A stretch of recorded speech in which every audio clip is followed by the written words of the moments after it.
Alright, with more flip-flopping than a Kanye-Taylor Swift relationship, I'm just going to call a spade a spade. Paul Pogba seems, unless something crazy happens, is Manchester United bound. So therefore, we can all celebrate a ridiculous amount of money that probably could have solved world hunger is now going to be spent on a very talented Frenchman. So let's get that out the way and talk about Manchester United and what this will mean for them. Do they need Paul Pogba? When you think about the ridiculousness of the transfer market today, is it worth spending a ridiculous amount of money on a player like this? Yes, in terms of looking at what he's going to bring to Manchester United. Yes, that seems a little backwards as to what I've been saying before about the value. Value aside, does Manchester United need a midfielder like this?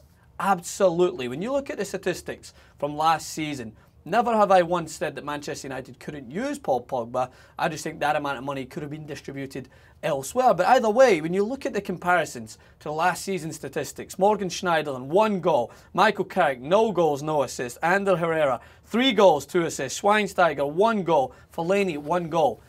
They need someone in the middle who can support in the attack, who can push the tempo, who is a unique specimen of sheer athleticism and technical ability.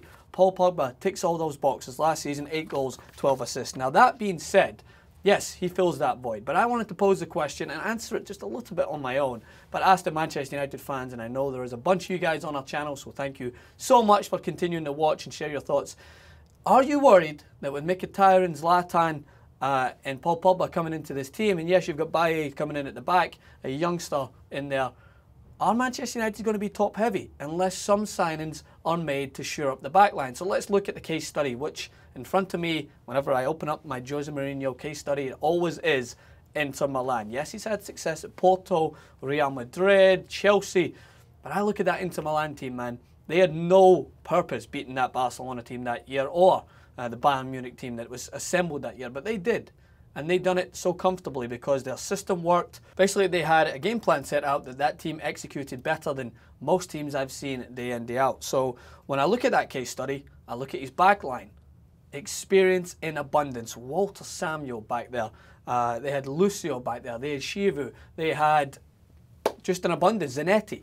That is so much experience back there. And you look at this Manchester United back line, I imagine that Rojo's going to be allowed to go if he must. Dele Blin will probably be a rotation player. I don't think he starts in a Jose Mourinho back line. So you're left with Baye, who is definitely inexperienced, big price tag, big expectation, but he's not the player that's going to come in and command that Jose Mourinho usually goes to.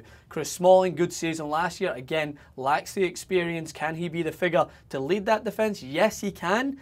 But it's something that Jose Mourinho doesn't like to take a risk with. He usually would like someone to play alongside Smalling, a John Terry-esque figure, a Walter Samuel-esque figure, someone who's going to command, is going to lead, be that big brother that everyone else in the back line can look up to, and I would say take some positional sense from and just be commanding in there. So Chris Smalling, potentially. Phil Jones, if he can keep him fit, those two could be a good pairing. They were brought in to be the new generation Vidic and Ferdinand, but it hasn't worked out that way. And then on the fullback flanks, you've got Darmian and Luke Shaw. Again, youth. So if we look at Jose Mourinho's history of great defensive formations, he has had experience in there. And I know there's some questions floating around about Bonucci. No chance. I don't think Bonucci is going anywhere near Manchester United, the Premier League, or anywhere else than Juventus. That's my initial thoughts. I may be wrong, and I'll be the first person to hold up my hand and say, I got it completely wrong, coach. Take me out. Well, hopefully not take me out, so this is my job. Either way, Bonucci, I don't think is going elsewhere. And then when you look, I talked about this on the Football Republic, which other experienced defenders that Jose Mourinho would love to get his hands on are available in the market at the moment. They're talking about Stones. Again, ticks the boxes for athleticism, composure, but he's not experienced. He's not played at the highest level enough. So yeah, he's been tipped to be a player to come into United, but also tipped with Manchester City. And then Hummels has already left. Is he going to go in and get a Piqué, a Puyol, a Ramos, not even a Varane? He's still working on that experience level. Pepe, for me, the best defender in the world at the moment, centre-back.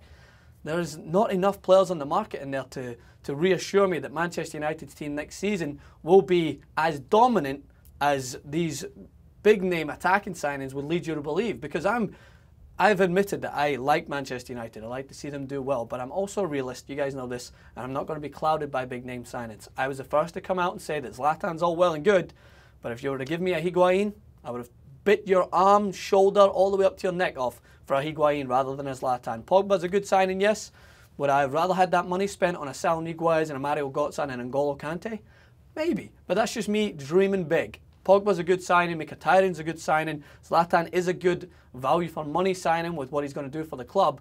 But I haven't seen that big name, that leader figure in the defensive line that Manchester United have built so much of their success upon. The Jaap Stams of the world, the Palisters of the world, going way back, and then moving into the recent generation, that Vidic Ferdinand, arguably one of the best centre-back pairings we've ever seen in world football. I still haven't seen anyone come in to fill that void. So I want to know what the Manchester United fans think. If Pogba comes in, as we are led to believe is already happening, deals being done, blah, blah, blah. Jose Mourinho's also told, and I can read the quote, if you hold on 2 seconds, on Twitter, he's basically sent a message to the prima donnas of Manchester United's squad, those who are not happy at the team. And he has said, if the player doesn't want to be with us, goodbye. Be happy where you want to go. He is not playing this year. So yes, I can take confidence in understanding that he's going to bring in someone else. It just seems that money bags are flying around everywhere at Old Trafford, so I don't think he'll have the problem getting the transfer funds to bring in a centre-back. But who's available out there? Who would you like to see in a Manchester United shirt? Let me know in the comment section below. As always, we appreciate the support. Hit the subscribe button, goes a long way. Francis_Maxwell on Twitter. I'll see you guys soon.